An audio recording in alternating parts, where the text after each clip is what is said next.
Hello guys, good morning. কেমন আছো তোমরা সবাই? আশা করি সবাই অনেক ভালো আছো, আর আমিও ভালো আছি।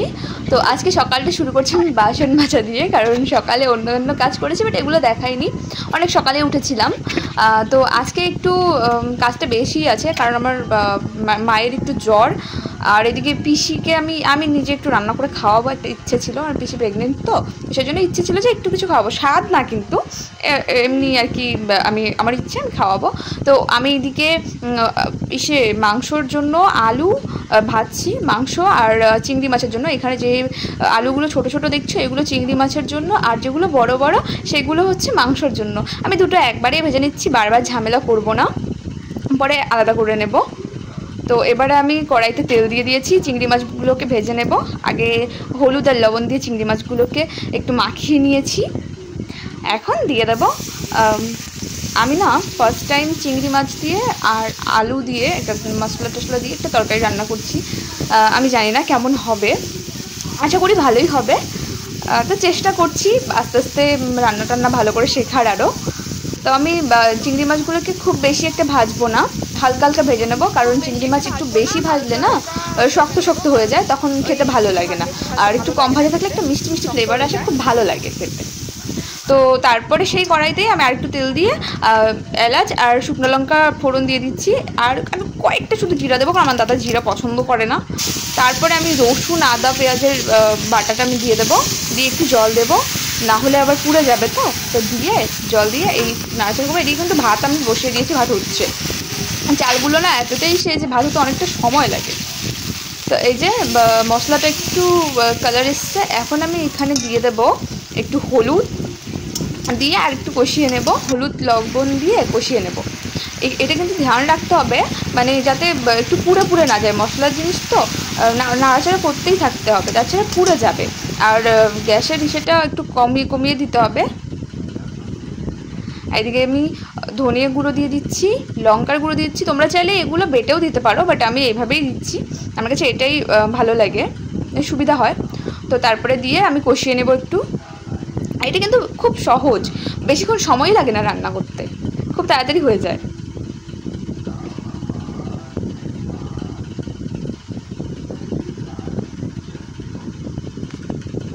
তারপরে আমি ওই ভেজে রাখা আলুগুলো দিয়ে দিয়েছি। আমি না বেশি একটা দেখাতে পারছি না, তার কারণ একা একাই ক্যামেরা করছি, তো আর খুব তাড়াহুড়া ছিল, কারণ পিসি একটু তাড়াতাড়ি চলে যাবে, আজকে চলে যাবে, তো তার আগেই আমি রান্না করে খাওয়াবো, ওই জন্যই একটু খুব তাড়াহুড়া ছিল। তো আর ক্যামেরা ধরারও কেউ ছিল না, তো একা একা এদিকে ক্যামেরা ধরছি, এদিকে রান্না করছি, আমি না পুরোপুরি কিছু দেখাতেই পারছি না, একটু একটু করে দেখাচ্ছি।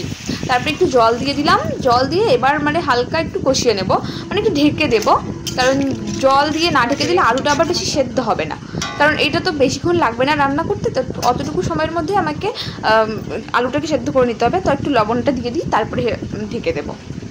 আমি ঢেকে দেওয়াটা দেখাতে পারিনি। তারপরে আমি চিংড়ি মাছগুলো দিয়ে দিলাম, চিংড়ি মাছগুলো দিয়ে আবার একটু ঢেকে দেবো, কিন্তু আমি একবারও ঢেকে দেওয়াটা দেখাতে পারিনি।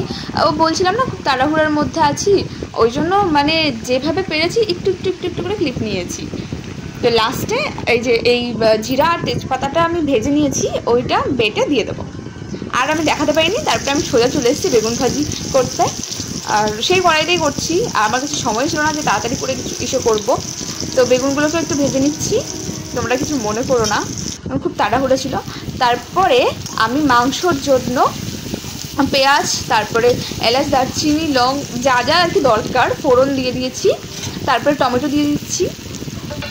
আমি একটু একটু করে দেখাচ্ছি, আমি জানি না কোথা কোথা থেকে যে আমি ক্লিপ নিয়েছি, মানে যখন একটু সময় পেয়েছি তখনই দেখিয়ে দিয়েছি। আর জানো, মাংসটা আমি আরও একটু আগেই রান্না করতাম, বাট মাংসটা না আমার দাদা আনতে অনেকটা লেট করেছিল। মানে প্রথমে ফ্রিজে মাংস ছিল, তো পোলট্রিটা ছিল, তো পোলট্রিটা মা বললো কী করে আর পোলট্রি খাওয়াবি, একটু খাসির মাংস আনো। ওই তো তারপরে দাদা হচ্ছে খাসির মাংস এনে দিল, তারপরে সব কিছু জোগাড় করে আবার রান্না করি, এই জন্য একটু লেট হয়ে গেছে। এইদিকে দেখো টমেটো আর পেঁয়াজটা একটু কষা কষা করে নিচ্ছি, মানে ভেজে নিচ্ছি। এখানে কিন্তু খুব ভালো করে ভাজা হয়ে গেছে, কিন্তু আমার ক্যামেরায় বোঝা যাচ্ছে না, ক্যামেরায় একটু কাঁচা কাঁচা লাগছে দেখতে। তারপরে মাংসটা দিয়ে দিলাম, এবারে মাংসটা নাড়াচাড়া করে নেব, একটু কষিয়ে নেব। আমি কিন্তু হালকা হালকা জল দিয়ে কিছুক্ষণ কষাবো, তারপরে আমি একটু ঢেকে দেবো, যেহেতু এটা খাসির মাংস মানে মাটন, তো এটা সেদ্ধ হতে অনেকটা সময় লাগে, তো আমার রান্নাটা আমি এভাবেই দেখাবো আর কি, বেশিটা দেখাতে পারছি না। তো এই যে দেখো আমি রান্না করছি, আমার মুখের কি অবস্থা তোমরা দেখতে পাচ্ছ, একদম কেমন ঘেমে চুরে একদম শেষ অবস্থা হয়ে গেছে। রান্না টান্না শেষ করে একেবারে স্নান করে ফ্রেশ হয়ে চলে এসেছি। এত পরিমাণে গরম পড়েছিল ওই দিন, কী বলবো, মানে আমি থাকতে পারছিলাম না। তো ভাবলাম একবারে ফ্রেশ হয়ে নিই, তারপরে সবাই মিলে খাবো, আগে পিসিকে খেতে দেবো, এই আর কি। গাইস আমি বেশি কিছু রান্না করতে পারিনি, আমি একটু বেগুন ভাজি, একটু চিপস আর ডাল, তারপরে চিংড়ি মাছ দিয়ে আলু দিয়ে তরকারি আর মাটন, এই কটাই রান্না করেছি। তো জানি না পিসির কীরকম লেগেছে, বাট অনেক মন দিয়ে রান্না করেছি, পিসির যাতে ভালো লাগে এরকম। তো পিসিকে বলছি কিছু বলো, কিছু বলো।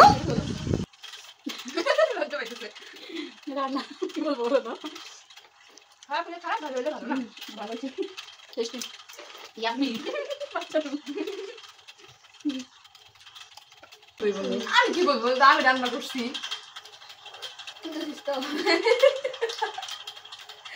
আমি রান্না করে কেমন বলবো যে না ভালো হচ্ছে, ভালো হচ্ছে, ভালো এখন বলে ভালো হচ্ছে, আর তখন ক্যামেরা দেখালে তখন কিছু বললো না। আরেকবার দেখো। গুড ইভিনিং বন্ধুরা, তো দুপুরে খাওয়া দাওয়া শেষ করে একটু বড় ঘুম দিয়েছিলাম, ঘুম থেকে উঠে এখন চলে এসেছি সন্ধ্যায় একটুখানি শরবত খেতে। এই লেবু দিয়ে লবণ দিয়ে একটু চিনি দিয়ে শরবত করেছি, কারণ যে হারে গরম পড়েছে এটাই একটা ভালো জিনিস, যেটা খেলে মানে শরীরটা ভালো থাকবে, গরম আটকাবে না, তাই তো। আর মা জানে, মানে মার কাছ থেকে শুনে শুনে আমি বলি সব কিছু, আমি কিন্তু এত কিছু জানি না, না গো জানি, কিছু কিছু জানি আবার কিছু কিছু জানি না। তো এটা কনফার্ম হওয়ার জন্য মাকে জিজ্ঞেস করলাম।